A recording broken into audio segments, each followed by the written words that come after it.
বিশ্বস্ত সত্যবাদী ব্যবসায়ী যদি ব্যবসা করে, তার ব্যবসার মাধ্যমে যে সম্পদ উপার্জন করবে, এই ব্যক্তির হাসর হবে, এই ব্যক্তির কিয়ামত হবে, এই ব্যক্তি জান্নাতে যাবে মা'আন-নাবিয়্যিন। এই ব্যক্তি কিয়ামতের ময়দানে নবী সাল্লাল্লাহু আলাইহি ওয়াসাল্লামের সঙ্গে কিয়ামতের ময়দানে উঠবে। ওয়াসিদ্দিকিন, আল্লাহ নবী বলেন সে কিয়ামতের ময়দানে সত্যবাদীদের সঙ্গে উঠবে। ওয়াশ-শুহাদা কোন মানুষ যদি সৎ ব্যবসা করে, আল্লাহ নবী বলেন সে কিয়ামতের ময়দানে শহীদদের সাথে কিয়ামতের ময়দানে উঠবে। ওয়াস-সালিহিন, নেককার মানুষদের সঙ্গে সে কিয়ামতের ময়দানে উঠবে। এজন্য আপনারা চান না যে সৎ ব্যবসা করে নবীজির সঙ্গে, শহীদদের সঙ্গে, সিদ্দিকীদের সঙ্গে, নেককারদের সঙ্গে কিয়ামতে উঠতে চান না? কে কে উঠতে চান? উঠতে চান না আপনারা? এজন্য সৎ ব্যবসা করবে। এর মানে কিয়ামতের ময়দানে সে নবীর সঙ্গে উঠা মানে নবীর সঙ্গে জান্নাতে যাওয়া, শহীদদের সঙ্গে উঠা মানে সে শহীদদের সঙ্গে জান্নাতে যাওয়া, সালিহিনদের সঙ্গে উঠা মানে সালিহিনদের সঙ্গে জান্নাতে যাওয়া। কারণ কেন নবীর সঙ্গে উঠবে? কারণ আল্লাহ নবী সাল্লাল্লাহু আলাইহি ওয়াসাল্লাম তিনিও সৎ ব্যবসা করছেন। কি ব্যবসা করছেন? এবার নবীজির কর্ম হলো কি? সৎ ব্যবসা। আপনি যদি সৎ ব্যবসা করেন তাহলে আপনি নবীর কর্ম অনুসরণ করলেন না। এবার বলে নবীজিকে যে অনুসরণ করে সে জান্নাতে নবীর সঙ্গে থাকবে না। আল মারউ মা মান আহাব্বা, যে যাকে মহব্বত করে সে তার সঙ্গে কিয়ামতের ময়দানে উঠবে, সে তার সঙ্গে জান্নাতে থাকবে। তার মানে নবী সাল্লাল্লাহু আলাইহি ওয়াসাল্লাম সৎ ব্যবসা করছেন। আপনিও যদি সৎ ব্যবসা করেন কিয়ামতের ময়দানে আপনি নবীর সঙ্গে উঠবেন। এর মানে আপনি নবীর সঙ্গে জান্নাতে যাবেন। সুবহানাল্লাহ। কেমন সৎ ব্যবসা করেছেন আল্লাহর নবী? আম্মা জান খাদিজাতুল কুবরা রাদিয়াল্লাহু তাআলা আনহার সঙ্গে নবীজির যখন বিবাহ হয় নাই, এর আগে খাদিজাতুল কুবরা রাদিয়াল্লাহু তাআলা আনহার ব্যবসার জন্য নবীজি বিভিন্ন দেশে ঘুরতে যেতেন।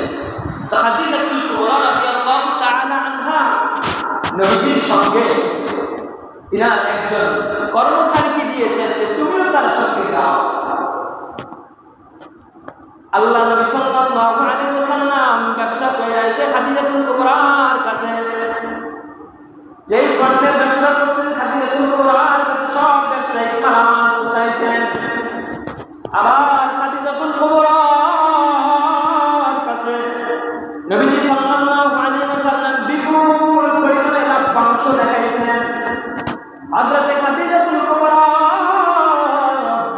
রাদিয়াল্লাহু তাআলা আনহা তার যে কর্মচারী নবীর সঙ্গে পাঠাইছেন, ওই কর্মচারীকে জিজ্ঞাসা করছেন, এ আমার কর্মচারী, এর আগে তো আমার ব্যবসায়িক পণ্য নিয়ে অনেক বিভিন্ন দেশে সফর করেছে, আমাকে এই পরিমাণ লাভ্যাংশ দেখাইতে পারে নাই, কিন্তু মুহাম্মদ কি এমন ব্যবসা করছে মুহাম্মদ আমাকে এই পরিমাণ লাভ্যাংশ দেখাইছে?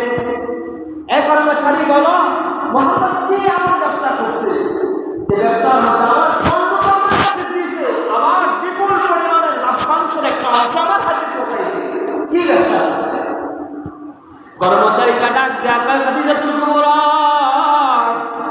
আগে আপনি যাদেরকে ব্যবসায়ীদের জন্য পাঠাইছেন তারা ব্যবসা করতো, ব্যবসা কইরা রাস্তার মধ্যে যে পণ্য কিনে আনতো ওই পণ্যটার লাভ্যাংশ বিক্রি করতো, বিক্রি করার পর ওই লাভ্যাংশ তাদের পকেটে রাখতো, আবার ওই জায়গায় গিয়ে নিজেদের পণ্যগুলো আবার কিনে আপনার কাছে পৌঁছাইতো। ওই যে লাভ্যাংশ পথের মধ্যে যে ব্যবসা করছে, ব্যবসার লাভ্যাংশ আপনার কাছে দিত না। কিন্তু মুহাম্মদ পথের মধ্যে যে ব্যবসাটা করছে, ও খাদিজাতুল কুবরা, মুহাম্মদ পারলে ওই লাভ্যাংশটা আমারও কিছু অংশ দিতে পারত, আর বাকি অংশ নিজের পকেটে রাখতে পারত। খাদিজাতুল কুবরা, মুহাম্মাদের ভিতরে আল্লাহর ভয় আছে।